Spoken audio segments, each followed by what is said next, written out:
ఆ టైంలో సాయి పల్లవి గారు మీకేదో అడ్వైస్ ఇచ్చారు. ఆవిడ చెప్పాక మీకి మీది మీ హాబిట్స్ గాని, మీ క్యారెక్టర్ గాని, మీ అవును. హాబిట్స్ అన్నీ మార్చుకొని అరే! కొత్త సురేష్ బొబ్బిలి అక్కడి నుంచి అవునవును. బయటకొచ్చాడని విన్నాను నేను. అవును. అయితే ఏమైందంటే ఈ 'విరాట పర్వం' బ్యాక్‌గ్రౌండ్ స్కోర్ అయిపోయిందన్న.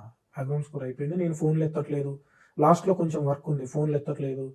రెస్పాండ్ అయితలేదని చెప్పి బ్యాక్‌గ్రౌండ్ స్కోర్ వేరే వాళ్ళకిచ్చారు. ఓకే. వేరే వాళ్ళకిచ్చేసారు. అది వేరే వాళ్ళు ఇచ్చింది స చేసిర్రు అయిపోయింది. మొత్తం అయిపోయింది. నా అదృష్టం ఏందంటే నేను చేసిన బ్యాక్‌గ్రౌండ్ స్కోర్ ఒక వెర్షన్ ఫుల్‌గా చేసేసిన నేను. ఆల్రెడీ కంప్లీట్ చేసారు. కంప్లీట్ చేసిన. ఆ వెర్షన్ సాయి పల్లవి గారును వాళ్ళ సిస్టర్ వచ్చి రానా గారు గూడా వచ్చి లాక్‌డౌన్ మిడ్‌లో వచ్చి చూసిర్రు. ఓహో! ఓకే. నేను చేసిన వర్క్. అది నా అదృష్టం. ఓకే. ఏమైంది, సరే నేను ఫోన్‌లు ఎత్తట్లేదు అని చెప్పి వీళ్ళు వేరే వాళ్ళకెళ్ళిపోయారు. స్కోరు చేసేసుకున్నారు అయిపోయింది. సాయి పల్లవి గారు మిక్స్ అయిపోయినాక వచ్చి చూసారు ఆ వెర్షన్. ఓకే. లేదండి ఇది సినిమాకి సోల్ కిల్ చేస్తుంది ఈ స్కోరు. మనం ఇదొద్దు. ముందు చేసింది ఏమైంది?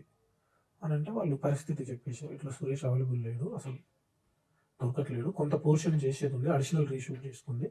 అది మనం కంపల్సరీ చేయాల్సొస్తుంది. సో, ఇంకొంచెం కమర్షియల్ టచ్ కూడా కావాలన్నారు. సో, మనం ఇతనికి రావాల్సొచ్చిందన్న. లేదు లేదు ఇట్లా రిలీజ్ చేస్తే బాగుండదు. సినిమా కిల్ అయిపోద్ది. వద్దు. మనం నాతోని ఒకసారి మాట్లాడిపియండి ఆయనతోని. మనం ఆయనతోని నేను చూషిన అది చాలా బాగుంది. సినిమాని బతికిచ్చిందని మాట్లాడిపియండి అనంటే అప్పుడు వేరన్న నాకు ఫోన్ చేసి రారా అని కూర్చోబెట్టి సాయి పల్లవి గారితోని ఫోన్‌లో మాట్లాడిపిచ్చారు. మీకేమున్నా నేనున్నా. మీరు కాన్సంట్రేట్ చేసి వర్క్ చేయండి. మీకేదైనా హెల్త్ ఇష్యూ ఉందంటే ఒక 1 వీక్ ఆగుదాం.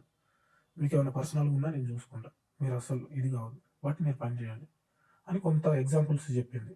చెప్పి మొత్తం ఆహ్, సరే మేడం సాయి పల్లవి గారు చెప్పిర్రు.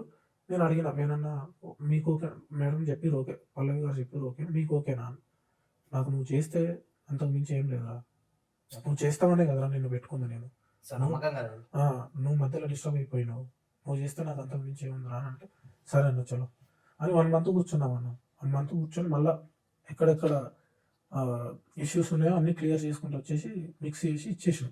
ఇచ్చేసినాక సాయి పల్లవి గారు రిలీజ్ అయిపోయింది. మిక్స్ అయిపోయి చూసారు. చూసి ఫోన్ చేశారు. ఫోన్ చేసి ఈ సినిమా రిలీజ్ అయినాక ఫస్ట్ పేరొచ్చేది మీకే. Okay. As a కంపోజర్‌గా. As a కంపోజర్‌గా. చాలా ఎక్స్ట్రార్డినరీగా చేశారు. మంచి కెరియర్ ఉంది మీకు. వేణు గారు వీళ్ళు చెప్పారు కొన్ని వదిలేయండని. మీకసలు చాలా బ్రైట్ ఫ్యూచర్ ఉంది. పట్టించుకోకండి.